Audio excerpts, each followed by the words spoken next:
इस दस्तावेज को देखिए, ये अमेरिकी संविधान का बिल ऑफ राइट्स है। इसी से प्रेरणा लेकर भारतीय संविधान के भाग 3 में अनुच्छेद 12 से 35 तक मौलिक अधिकारों यानी फंडामेंटल राइट्स को शामिल किया गया। ये वो बुनियादी सुरक्षा कवच है जो नागरिकों को राज्य की तानाशाही से बचाता है। अब इस ऐतिहासिक पांडुलिपि पर ध्यान दें। ये वर्ष 1215 का मूल मैग्ना कार्टा है, जिसे इंग्लैंड के किंग जॉन ने सामंतों के दबाव में जारी किया था। ये नागरिकों के अधिकारों से जुड़ा पहला लिखित प्रपत्र था। इसी ऐतिहासिक समानता के कारण अधिकारों की गारंटी देने वाले हमारे संविधान के भाग 3 को भारत का मैग्ना कार्टा कहा जाता है। सामान्य कानूनी अधिकारों और मौलिक अधिकारों के बीच एक स्पष्ट विभाजन रेखा है। सामान्य कानूनी अधिकारों को सरकार साधारण कानून बनाकर बदल सकती है या छीन सकती है, लेकिन मौलिक अधिकारों को सीधे देश के संविधान द्वारा लागू और सुरक्षित किया जाता है, जिनमें विधानमंडल इतनी आसानी से हस्तक्षेप नहीं कर सकता।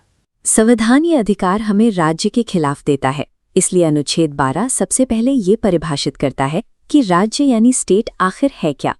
इसमें भारत सरकार और संसद, राज्यों की सरकारें और विधानमंडल और सभी स्थानीय निकाय शामिल हैं।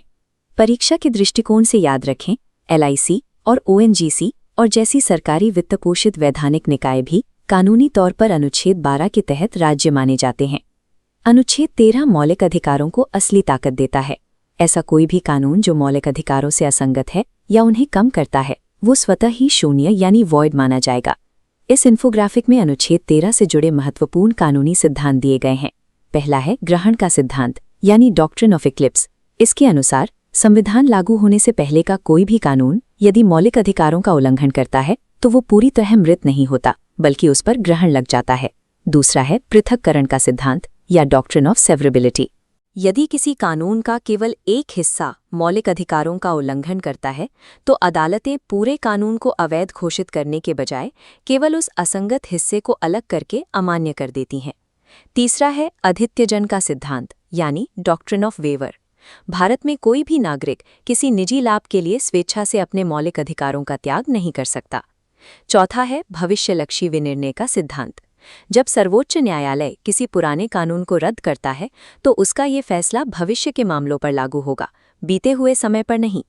अनुच्छेद 13 असल में न्यायपालिका को न्यायिक समीक्षा यानी जुडिशियल रिव्यू की शक्ति प्रदान करता है। इसी शक्ति के कारण अदालतें मौलिक अधिकारों के उल्लंघन की स्थिति में राज्य को रोक पाती हैं और इन अधिकारों की सर्वोच्च रक्षक बनती हैं। परीक्षाओं में एक आम सवाल फंसाता है, मूल संविधान में कितने मौलिक अधिकार थे?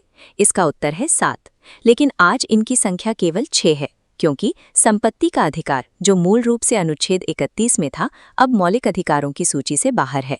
वर्ष 1978 में 44वें संविधान संशोधन अधिनियम द्वारा संपत्ति के अधिकार को हटा दिया गया। अब ये संविधान के भाग 12 में अनुच्छेद 300A के तहत केवल एक सामान्य कानूनी अधिकार बनकर रह गया है। वर्तमान के 6 अधिकारों को क्रमानुसार याद रखने के लिए स्क्रीन पर दी गई इस मास्टर ट्रिक को देखिए। समस्त शोध संस्कृति के उपचार के लिए किए जाते हैं। इस एक वाक्य में आपके सभी 6 मौलिक अधिकारों का क्रम छिपा हुआ है। ट्रिक के पहले शब्द सम का अर्थ है समता का अधिकार, जो अनुच्छेद 14 से 18 तक है। अनुच्छेद 14 ये सुनिश्चित करता है कि राज्य किसी भी व्यक्ति को कानून के समक्ष समानता या विधियों के समान संरक्षण से वंचित नहीं करेगा। अनुच्छेद 15 धर्म, मूलवंश, जाति या लिंग के आधार पर भेदभाव को रोकता है। वहीं अनुच्छेद 16 लोक नियोजन यानी सरकारी नौकरियों में सभी नागरिकों को अवसर की समानता देता है। इसी श्रेणी में परीक्षा के 2 सबसे महत्वपूर्ण अनुच्छेद आते हैं। अनुच्छेद 17 जो अस्पृश्यता या छुआछूत का पूरी तरह अंत करता है, और अनुच्छेद 18 जो राज्य द्वारा दी जाने वाली उपाधियों यानी टाइटल्स का अंत करता है। ट्रिक का दूसरा शब्द है स्त। इसका अर्थ है स्वतंत्रता का अधिकार। अनुच्छेद 19 से 22। अनुच्छेद 19 नागरिकों को 6 बुनियादी स्वतंत्रताएं देता है: भाषण, शांतिपूर्ण सभा, संघ बनाने, निर्बाध आवागमन, निवास करने और कोई भी व्यापार चुनने की आज़ादी। इस दस्तावेज के अनुच्छेद 20 पर ध्यान दें। ये 3 संरक्षण देता है। पहला, भूतलक्षी कानून से बचाव। दूसरा, दोहरा संकट या एक ही अपराध के लिए 2 बार दंड नहीं। और तीसरा, स्वदोष सिद्धि से आज़ादी। अनुच्छेद 21 किसी भी व्यक्ति को उसके प्राण और दैहिक स्वतंत्रता से वंचित होने से बचाता है। ये मेनका गांधी की तस्वीर है। 1950 के गोपालनवाद में इस अधिकार की व्याख्या बहुत सीमित थी, लेकिन 1978 के मेनका गांधीवाद में सुप्रीम कोर्ट ने इसका दायरा बढ़ा दिया। सुप्रीम कोर्ट ने इसमें सम्मान के साथ जीने के अधिकार को भी जोड़ दिया और स्पष्ट किया कि कानून निष्पक्ष और न्यायसंगत होना चाहिए। इसी अधिकार को मजबूत करते हुए वर्ष 2002 में 86वें संविधान संशोधन द्वारा अनुच्छेद 21A को जोड़ा गया, जिसने 6 से 14 वर्ष के बच्चों के लिए प्रारंभिक शिक्षा को एक अनिवार्य मौलिक अधिकार बना दिया। ट्रिक के शो का अर्थ है शोषण के विरुद्ध अधिकार, अनुच्छेद 23 और 24। यहाँ अंतर स्पष्ट रखें। अनुच्छेद 23 मानव व्यापार और जबरन मजदूरी को रोकता है, जबकि अनुच्छेद 24 विशेष रूप से 14 वर्ष से कम उम्र के बच्चों को कारखानों या खदानों में काम करने से रोकता है। दर्शाता है धार्मिक स्वतंत्रता का अधिकार, अनुच्छेद 25 से 28। इसमें व्यक्ति को अपने अंतःकरण के अनुसार धर्म मानने, धार्मिक कार्यों का प्रबंध करने और किसी विशिष्ट धर्म के प्रचार के लिए कर यानी टैक्स देने से आज़ादी दी गई है। संस्कृति से है संस्कृति और शिक्षा संबंधी अधिकार, अनुच्छेद 29 और 30। ये अधिकार विशेष रूप से भारत के धार्मिक और भाषाई अल्पसंख्यकों की भाषा, लिपि और संस्कृति को सुरक्षित रखने के लिए बनाए गए हैं। परीक्षा के लिए इस वेन डायग्राम को समझना अत्यंत आवश्यक है। अनुच्छेद 15, 16, 19, 29 और 30 केवल और केवल भारतीय नागरिकों को प्राप्त हैं। इनके अलावा अन्य अधिकार जैसे अनुच्छेद 14 या 21 नागरिकों के साथ साथ विदेशियों पर भी लागू होते हैं। हमारी ट्रिक का अंतिम शब्द है उपचार, यानी अनुच्छेद 32, संवैधानिक उपचारों का अधिकार। यदि आपके अधिकारों का हनन होता है तो ये अनुच्छेद आपको सीधे सर्वोच्च न्यायालय का दरवाजा खटखटाने की शक्ति देता है। Doctor B.R. अम्बेडकर ने अनुच्छेद 32 की महत्ता को देखते हुए इसे संविधान का हृदय और आत्मा कहा था। ये वो तंत्र है जो बाकी सभी अधिकारों को असल में लागू करने योग्य बनाता है।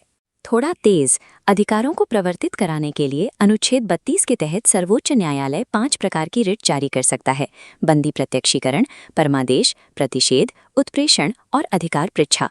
मौलिक अधिकार असीमित या निरपेक्ष नहीं है। संविधान के अनुच्छेद 33, 34 और 35 इन अधिकारों की सीमाओं और अपवादों को तय करते हैं। अनुच्छेद 33 संसद को सशस्त्र बलों, पुलिस और खुफिया एजेंसियों के मौलिक अधिकारों को सीमित करने की शक्ति देता है ताकि अनुशासन और कर्तव्य पालन सुनिश्चित हो सके। अनुच्छेद 34 ये प्रावधान करता है कि यदि भारत के किसी क्षेत्र में मार्शल लॉ या सैन्य शासन लागू होता है तो उस क्षेत्र में मौलिक अधिकारों पर प्रतिबंध लगाया जा सकता है। इन अपवादों से स्पष्ट है कि संविधान निर्माताओं ने व्यक्तिगत आज़ादी और राष्ट्रीय सुरक्षा के बीच एक बहुत ही सधा हुआ संतुलन स्थापित किया है। अधिकार वहीं तक है जहां तक वे देश की व्यवस्था को नुकसान न पहुंचाएं। यहां से एक बड़ा सवाल उभरता है, क्या संसद अनुच्छेद 368 की अपनी संशोधन शक्ति का उपयोग करके मौलिक अधिकारों को बदल सकती है? इस ग्राफिक में देखिए। शंकरी प्रसाद और गोलकनाथ वादों के बाद 1973 के ऐतिहासिक केशवानंद भारती मामले ने निर्णायक मोड़ लिया। न्यायालय ने पहली बार मूल संरचना का सिद्धांत दिया, जिसे बाद के मुकदमों ने और मजबूत किया। वर्तमान नियम स्पष्ट है, संसद मौलिक अधिकारों में संशोधन कर सकती है, लेकिन वो संविधान की मूल संरचना को कभी नष्ट नहीं कर सकती। आपने मौलिक अधिकारों के पूरे ढांचे को समझ लिया है। परीक्षा के लिए कंसेप्ट पक्का करने हेतु आइए एक रैपिड फायर क्विज हल करें।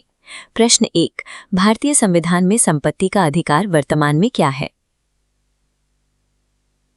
सही उत्तर है कानूनी अधिकार। इसे 44वें संशोधन द्वारा अनुच्छेद 300A में स्थानांतरित कर दिया गया था। प्रश्न 2, किस अनुच्छेद के तहत दोहरे संकट या डबल जेपर्डी से संरक्षण प्रदान किया गया है?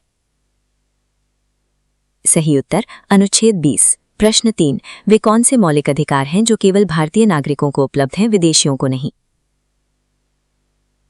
सही उत्तर है अनुच्छेद 15, 16, 19, 29 और 30। प्रश्न 4, मार्शल लॉ लागू होने पर मौलिक अधिकारों को प्रतिबंधित करने का प्रावधान किस अनुच्छेद में है?